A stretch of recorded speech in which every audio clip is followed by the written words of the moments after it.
14 বছর আগে 10 লাখ টাকা নিয়ে মোজাম্বিকে পাড়ি জমান নোয়াখালীর বাসিন্দা মোহাম্মদ ইয়াসিন।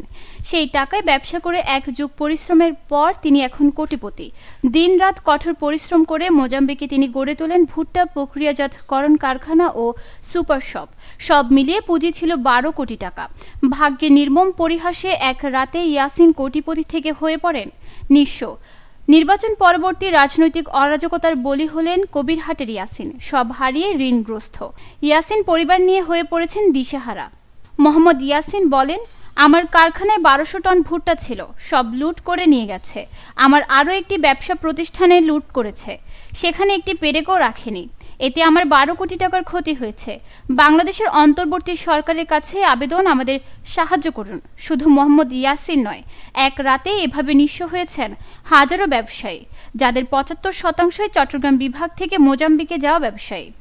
মোজাম্বিকে বাংলাদেশ কমিউনিটির আহ্বায়ক আনিসুর রহমান, তার বাড়ি বাঁশখালীর শিলকুপে। তিনি জানান, মোজাম্বিকে 8000 বাংলাদেশি ব্যবসা করেন, এর মধ্যে 6000 ব্যবসায়ীর বাড়ি চট্টগ্রামে। দক্ষিণ পূর্ব আফ্রিকান দেশ মোজাম্বিকে বাংলাদেশিদের ব্যবসা প্রতিষ্ঠানে হামলা, ভাঙচুর, অগ্নিসংযোগ ও নজিরবিহীন লুটপাট চলছে। 2 রাতে হাজারো বাংলাদেশিদের প্রতিষ্ঠানে লুটপাট চালিয়েছে কৃষ্ণাঙ্গ দুর্বৃত্তরা। এতে শত শত প্রবাসী ব্যবসায়ী তাদের জীবনের সমস্ত সঞ্চয় হারিয়ে নিঃস্ব হয়ে পড়েছেন। এখন তারা শুধু বেঁচে থাকার আকুতি জানাচ্ছেন। জানা যায়, মোজাম্বিকের সাংবিধানিক আদালত সোমবার বিতর্কিত নির্বাচনে ফ্রেলিমো পার্টির প্রেসিডেন্ট প্রার্থী ড্যানিয়েল চাপোর বিজয় নিশ্চিত করেছে। এরপর থেকে বাংলাদেশিদের ব্যবসা প্রতিষ্ঠানে নজিরবিহীন লুটপাট শুরু হয়েছে। সন্ধ্যা নামলে লুটপাট চলছে মাপুতো, সিমুই, বেরা সহ বহু শহরে। আফ্রিকার মধ্যে মোজাম্বিকে এখন কয়েকদিন ধরে, গতকাল থেকে মনে হয় শুরু হয়েছে বাংলাদেশের দোকানে লুটপাট, হামলা, বিভিন্ন অগ্নিসংযোগ চলছে আর কি। এই বিষয়ে আপনারা কোনো ওদের সহযোগিতা করছেন কিনা? ইলেকশনের পর থেকেই বিষয়টা তো মানে এমনই হচ্ছে আর কি। মানে আমাদের সাথে সার্বক্ষণিক ওখানকার কমিউনিটির যোগাযোগ আছে, প্লাস ওখানে একজন অনারারি কনসালটও আছেন, জনাব ইউনুস মির আলী।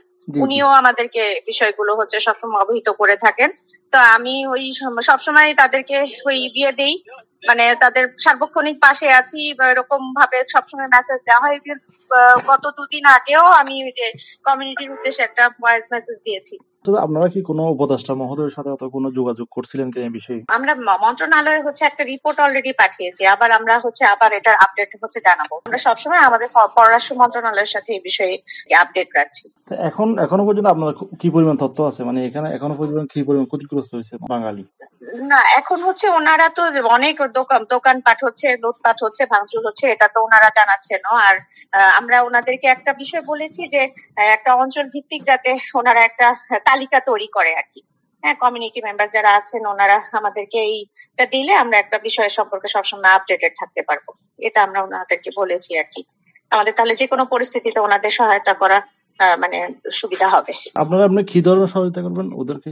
না, এটার তো হচ্ছে নির্দেশনাটা যেভাবে আসবে আমাদের মন্ত্রণালয় থেকে সেভাবে, মানে এখন তো মানে পরিস্থিতিটা যেমন, এখন তো মোকাবেলার বিষয়। এখন যদি আমাদের ওখানে মানে যেতে হয় বা হয়, আমরা মিনিস্ট্রির সাথে যোগাযোগ করছি আর কি আসলে। হ্যাঁ, আমরা পররাষ্ট্র মন্ত্রণালয় থেকে নির্দেশনা যেভাবে হবে বা সেইভাবেই করব। এখন বাঙালি যারা আছেন আর কি, এখন তো অনেকে আতঙ্কে আছেন, আর অনেকে হচ্ছে মানে খুবই এর মধ্যে শঙ্কার মধ্যে দিন কাটছে আর কি। এদের বিষয়ে আপনার মেসেজটা কি? এখন হচ্ছে একদম পরিস্থিতি যে এরকম, ওনাদের যতটুকু সতর্ক থাকা যায়, বাইরে বের হওয়া যাবে না বা কারফিউটা সেটা ভঙ্গ করা যাবে না, যতটুকু সাবধানে থাকা যায় আর কি। আমাদেরকে তো নিজেদের আগে সেফটিটা এনশিওর করতে হবে।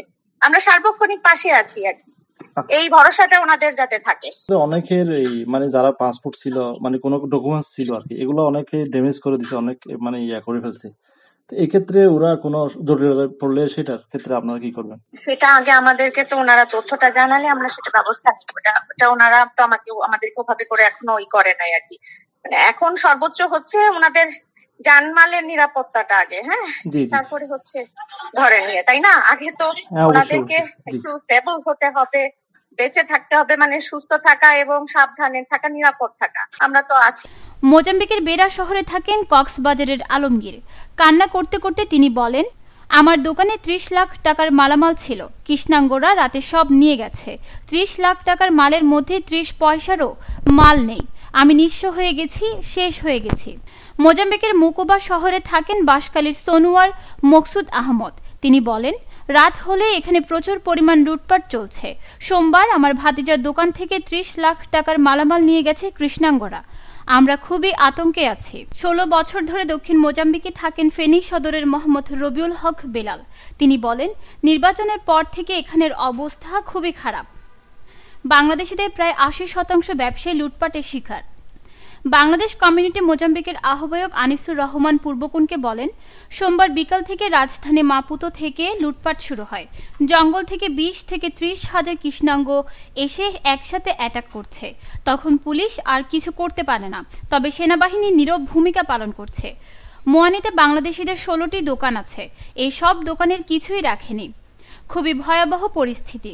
পর্তুগাল বাংলাদেশ হাই কমিশন আমার সাথে নিয়মিত যোগাযোগ রাখছে। তারা বলেছে বাংলাদেশিদের একটি তালিকা করতে। আমরা সেটিও করার চেষ্টা করছি। নিউজ ডেস্ক, দৈনিক পূর্বকোণ।